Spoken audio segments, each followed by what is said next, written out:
मेरी बेटी के साथ दोहरा बर्ताव क्यों? सुबह सुबह अंकिता सर पकड़कर बैठी हुई थी। पति के पूछने पर थोड़ा परेशान होते हुए बोली, आप जानते हो ना, अनुश्री के बोर्ड के पेपर हैं और अभी तक मुझे स्कूल से छुट्टी नहीं मिली है। समझ नहीं आ रहा है कि वो कैसे आखिरी दिनों में उसकी तैयारी कराऊंगी। अंकिता हमेशा से ही अपनी बेटी को पढ़ा लिखा कर बहुत आगे ले जाना चाहती थी। अंकिता एवं उसका पति अनुज पूरी चेष्टा करते थे कि उसके प्रयासों में कभी किसी प्रकार की कोई कमी न रह जाए। अंकिता को थोड़ी हिम्मत देते हुए अनुज ने कहा, तुम परेशान मत हो, अगर सारी छुट्टियां तुम नहीं पाओगी तो 1-2 दिन परीक्षा की तैयारी में मैं मदद कर दूंगा। अपने पति की बात सुनते ही उसके चेहरे पर हल्की सी मुस्कान आ गई। उसी समय अंकिता की सास रमा जी आरती की थाली लिए बच्चों को प्रसाद देने आई। बेटा बहू की बात काफ़ी कुछ सुन चुकी थी। उनको अपने पोते नकुल से ही प्रेम था। उसके लिए अनुश्री बाकी घर के सदस्यों से समान ही थी।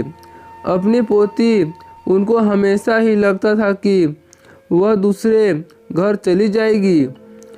बेटा बहू को इस प्रकार चिंतित होते देख बरबस ही उसके मुंह से निकल पड़ा, अरे बिटिया, कोई इतना पढ़ा लिखा कर क्या करोगी?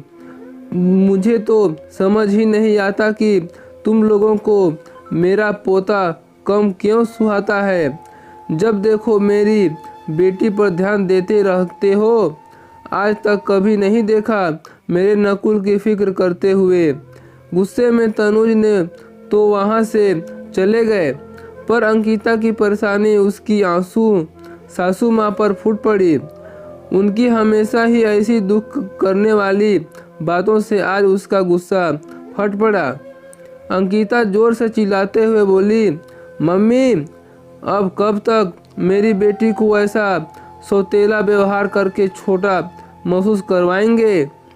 बच्चे की परीक्षा को भी आपने मजाक में ले लिया है। आपको उसकी परीक्षा का डर नहीं बल्कि उसके पढ़ लिख जाने का डर सताता रहता है। मानती हूँ जाएंगी वह भी दूसरे के घर, पर क्या इसी कारण उनको सभी सुखों से वंचित रख दूँ? मैं भी तो आई हूँ आपके घर। क्या मेरे माता पिता ने मुझे ऐसे ही पाला होगा? कितने वर्ष हो गए मुझे नौकरी करते हुए। मेरे लिए तो कभी आपने ऐसा नहीं कहा। हमेशा ही मेरे नौकरी को लेकर दूसरों के आगे बखान करती रहती हैं। फिर मेरी बेटी के साथ दोहरा बर्ताव क्यों? कल हो वह भी ससुराल जाकर कुछ अच्छा ही कर दिखाएगी। उसकी नींव हमारे घर से ही तो बनेगी। मैं आज तक नहीं समझ पाई हूँ मेरी बेटी ने आपका क्या बिगाड़ा है। अंकिता बात तो सही कह रही थी और उसकी सास को भी आज समझ आ गया था कि वाकई में वह सब तक दोबारा व्यवहार करती आई है। अपनी बहू के कामकाजी होने के चर्चे वह अपने सभी रिश्तेदारों से करती, पर अपनी पोती पर ज़्यादा ध्यान दिया जाना उनको पसंद नहीं आता था। गलती महसूस हो तो ही चुकी थी, पर उसकी गलती पर अपनी सहमति जता पाना उसके लिए काफ़ी मुश्किल था। आरती की थाली मेज पर रख के वह चुपचाप अंदर चली गई। उनका आत्ममंथन अब उन्हें झकझोर कर रखा था। रमा जी ग्वाली का बोध कर रही थी।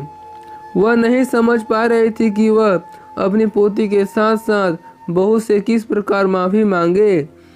वह अपने किए हुए काफ़ी शर्मिंदा थी। उम्र ऐसी थी कि माफ़ी मांगना उनको भारी लग रहा था। अगले दिन अनुश्री जब परीक्षा के लिए तैयार होकर निकल रही थी तो पहली बार कुछ ऐसा हुआ जिससे सारे घर वाले अचंभित हो रह गए।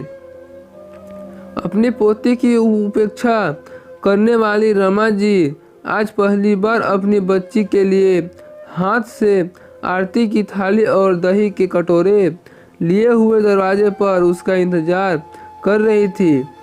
और जिस प्रकार उन्होंने अनुश्री का प्रोत्साहन किया, उसे देखकर अंकिता और अनुज समझ गए थे कि कल की बातें उन पर गहरा असर कर गई है। तो दोस्तों, आपको क्या लगता है कि लड़के और लड़का दोनों समान होने चाहिए या नहीं होने चाहिए? आपका इस पर क्या राय है कमेंट बॉक्स में ज़रूर बताइएगा। और चैनल पर पहली बार आए हैं तो चैनल को लाइक शेयर सब्सक्राइब जरूर कीजिएगा। फिर मिलते हैं एक नए इंटरेस्टिंग स्टोरी के साथ।